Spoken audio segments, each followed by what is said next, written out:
This is Eileen Gieseke from CrossFit Magnolia, going over lesson 5, scaling. Today we've got 5 rounds for time, 100 double unders, and 10 bar muscle ups. The stimulus today is 12 to 17 minutes to get this work done. So let's go over some scaling options. So to start with, for our beginner or deconditioned athletes, I thought to change it up a little bit, do a 12-minute AMRAP for those folks just to keep them within that same time frame.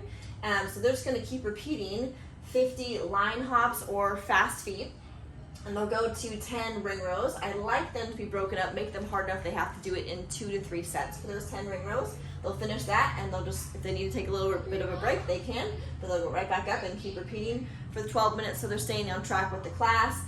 But they're still getting rest if they need it, because they could be brand new or just coming back from something like an injury, and they may need a little bit slower pace, but they still get that feel of staying in sync with the rest of the class and with what they're doing. Next, for our intermediate athletes, for the double unders.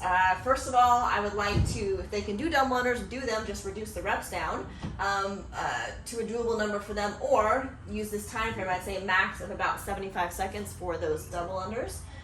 That's what I would do for our intermediate athletes. And then for the bar muscle ups, I like to put them on a low bar muscle up. So we've got one of those bars that you can put at varying heights depending on what difficulty level you're looking at, and they can still get that benefit of getting that stimulus of getting that jumping motion and that pushing motion they would in a bar muscle up, but at a height that's just a little bit more doable for them.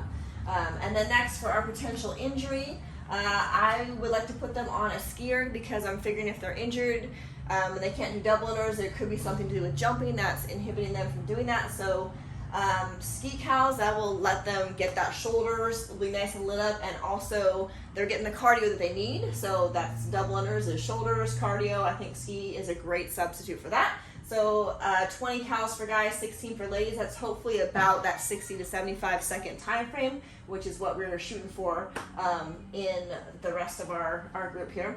And then for potential injury, I substituted the bar muscle ups with 10 dumbbell bent over rows.